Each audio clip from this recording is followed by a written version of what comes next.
So welcome to our next course, Addressing Resentment. And we are going to obviously talk very specifically about that topic. It's an important topic, especially for its effect on relationships.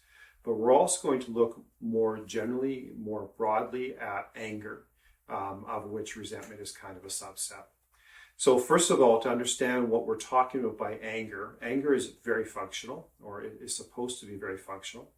It can be thought of as a signal that something is going on in a life that needs to be addressed. It's triggered by an offense or a perceived offense. Now, that doesn't mean that something wrong or unjust has actually happened, but we feel that something is unjust and we need to do some investigation about whether there really is an objective offense or not. It is sometimes true that when we feel angry, it is a hurt from the past that is not particularly relevant to right now, but has some lingering after effects. Sometimes it can actually be a defect in our own character. So there is some exploration that needs to take place. We can think of, and Fitzgibbons expresses it this way, that anger is a strong feeling of displeasure and antagonism. It is aroused by a sense of injury or wrong, or it is caused by a lack of virtue. It's initially associated with a feeling of sadness, okay? And then it has some connotations in history that we'll look at that actually make anger itself into a negative. Even though it's a functional and can be a positive, there have been some views in history that it has been in itself a negative. It, again, should come in response to an injustice, but sometimes it shows up in a person's life because of poor modeling by parents or by peers. It may come from an excessive sense of our own responsibility for things that are actually not our own control or our own responsibility. And it can come from a lack of proper balance in our lives.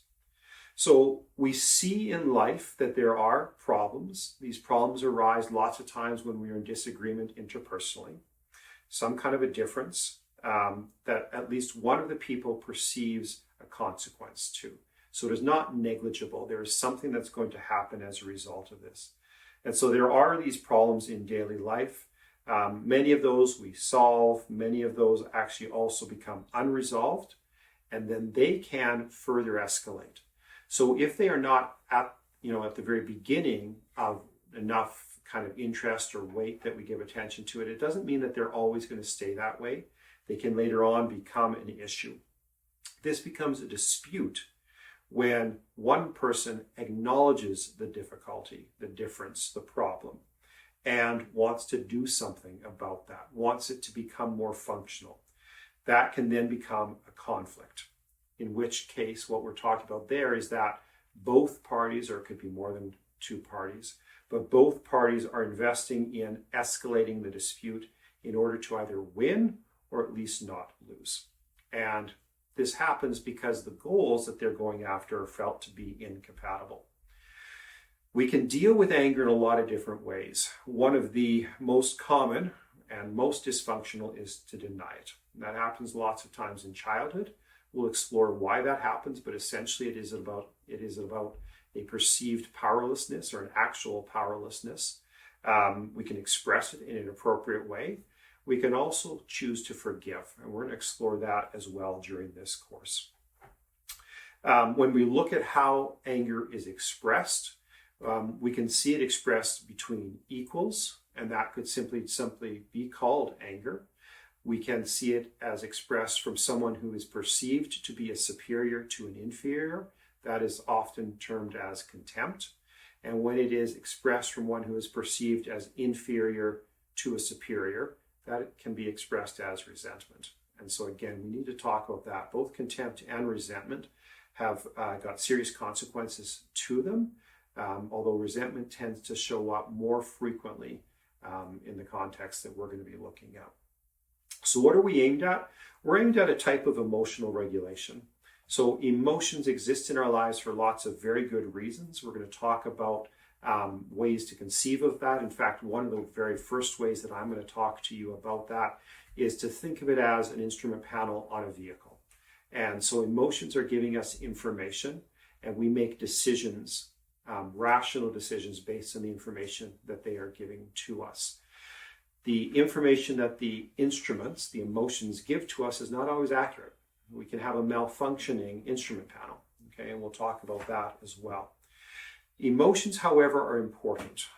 One of the ways that I say it is, in order to be human, we need to have emotion in our life. But in order to be humane, we need to have that emotion show up in a proper, respectful way, including that reason needs to govern its expression, okay? We don't want to give into what I also call tyranny of moods. And tyranny of moods within a family life, which is kind of my primary focus, can show up either coming from parents or from children. And that is where, in most cases, it is anger, where anger is expressed in a dysfunctional way, in a hurtful way, and it causes other people to merely comply, to go along with, to give in, usually with resentment or contempt, but they give in order to avoid the consequences and the discomfort of that anger. We are seeking a type of integrity. And the way that I view integrity is that it is a straight or a straight-ish line between how we think, how we act, how we speak in each area of our lives, so that we are fundamentally the same person, whether we are in a work situation, a family situation, a social situation. No matter where we are fundamentally the same person. And so that's kind of what our aim is going to be. We look at anger as being problematic when it is felt too intensely, when it is felt too frequently, when it is expressed inappropriately, when it is too large, is another way to talk about that intensity. Our hope is that we don't want to hold on to anger for too long. We want to make use of what it is there for. It generally should not be our first response or our most frequent response, our default response. Again, when it's functional, it shows up for a particular reason. And that reason should not be a recurring reason. A life that is filled with anger is probably a life that needs a change in some respect. And we'll also look at that. We talked about the idea that there is often denial of anger. Lots of times that shows up first in childhood. Most frequently that shows up in childhood in fear of dad. Okay, and we'll talk a little bit about why that is kind of the more common fear that we see in childhood. There's often also a fear of conflict, a fear of loss, including loss of the relationship. There may be a fear that the conflict cannot be resolved properly. And so for all of those reasons, lots of times, especially certain personality types, will deny the existence of the anger itself. So I think it's probably fairly clear why denial of anger is problematic, but to kind of give it some specifics, if we fail to address the anger properly, we can do damage to ourselves emotionally and our emotional expression. We can do damage to our relationships. We can misdirect the anger. We can damage our trust with other people who are important to us. And as I said, it is most common, that first expression of denial of anger is most commonly seen in relationship of child to father, but the next most common way that it's shown is in relationship with child to a controlling or selfish mother. Okay, so those are also, we'll do some exploration of family of origin. Many people are aware that anger is oftentimes a secondary emotion. So as a secondary emotion, it can mask other emotions, emotions that we feel are weaker, less acceptable. Strangely, even though anger is not viewed as a really positive emotion, it has got a better kind of acceptance than we do for embarrassment, for shame, for guilt. So oftentimes we'll see anger show up in place of those others. As we are looking at this whole area, some of the fundamental approach that we're going to have, and if you've been with us for other aspects of either Vivens Academy courses or other of our media, you know that one of the fundamental things that we look at is being proactive.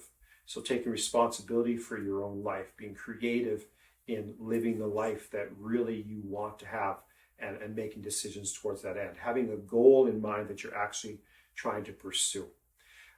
We also are really kind of committed to the idea that we are meaning-making creatures.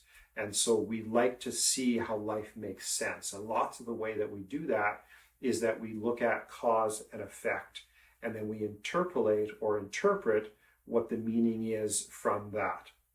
It sometimes is thought that expressing anger is a good idea. Otherwise, bottling it up can cause us difficulties. And yes, for sure, to a certain degree, that's true. But if we continuously, habitually express our anger, vent our anger, we can end up with the result of that we just become more comfortable with being angry and not learning how to manage it in a way that is more functional for ourselves. One of the sources that we took a look at expressed it as this: if you are unhappy, you have three choices. One, you can change the way you see the situation. Two, you can change the way you react and respond to the situation. Or three, you can try to change the situation itself.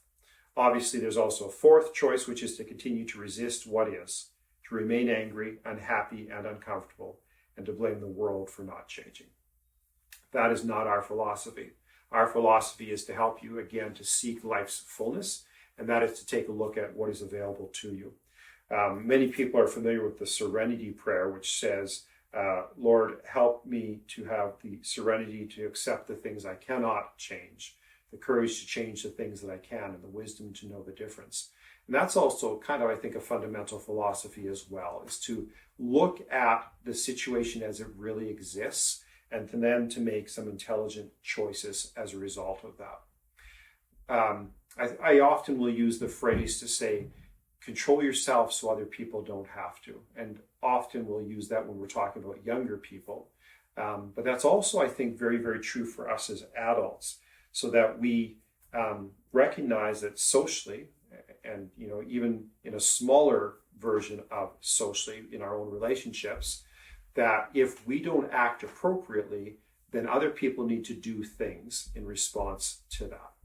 And so I also want to say, as part of our approach, that this is fundamentally a very optimistic approach, that the way that we learn to express and manage our anger is just that. It is more learned than it is innate, than it is unchangeable.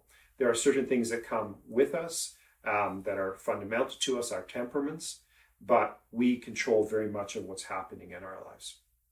And a final piece that I want to use, just an introduction, is that you are going to see in this course, more than we have in other courses to date, a greater expression of some religious ideas. Now, certainly Vivens Academy, and myself in particular, come from a religious background that we make a strong commitment to, but we're not presenting these ideas from a partisan place in this case. What we're looking at is we're trying to make use of, I think, kind of two ideas. One is that when we're looking at particularly scripture, which is part of what we'll do during this course, we're asking that you will at least view it as wisdom literature. So that is ideas that have arisen from a culture that have stood the test of time and therefore seem to communicate human truths. Another aspect, though, that maybe is not quite so easy to accept, and you may have seen me make use of a tetrahedron before, is the idea that the human person is made up of four fundamental domains. And so I talk about the emotional, the mental or the intellectual, the spiritual, and the physical. And all four of those domains are fit together and affect one another. And so maybe just as kind of a very, very quick introduction to this, from the Christian tradition, which is my own tradition, there are a number of stories within Scripture, particularly in the New Testament, which is preeminent for Christians, that talk about anger. And you'll notice, I think, a common theme. So in Ephesians 4:26, the Apostle Paul writes, "Be angry, but do not sin. Do not let the sun go down on your anger." So again, in this wisdom literature, at least wisdom literature, it very clearly says, be angry, but do not sin. So there's seen to be a dichotomy between anger, which in itself is even commended, but sinning. So they don't have to go together. Okay, so that's one piece of it. Another piece of it that I think is very important to understand is that Jesus, whom Christians view as God himself, also was angry. And so if God himself expressed anger, then it would seem to indicate that is also an acceptable option, at least in some circumstances, for his followers, for human beings themselves. So one of these is fairly well known from Luke chapter 19, where it says, "And he," Jesus, "entered the temple and began to drive out those who sold, saying to them, 'It is written, my house shall be a house of prayer, but you have made it a den of robbers.'" So there's that one. That's the most clear reference, the most common reference that people know.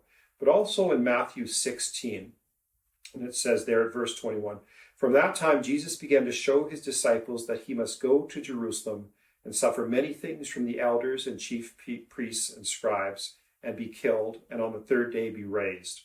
And Peter took him and began to rebuke him, saying, 'God forbid, Lord, this shall never happen to you.' But he turned and said to Peter, 'Get behind me, Satan. You are a hindrance to me, for you are not on the side of God, but of men.'" So again, whether you view that as scripture, that is divine authorship, or if you view that as this is literature that has come from a culture and speaks a type of truth to all of humanity, this is giving us some, I think, important information. And so that's how we're going to start into this course. Again, as usual, I think it's going to be very, very much worth your time and your investment. And I think it's going to be very helpful. And we look forward to working with you in the coming lessons, starting with the next one, where we're going to talk a little bit more about what is the purpose of anger.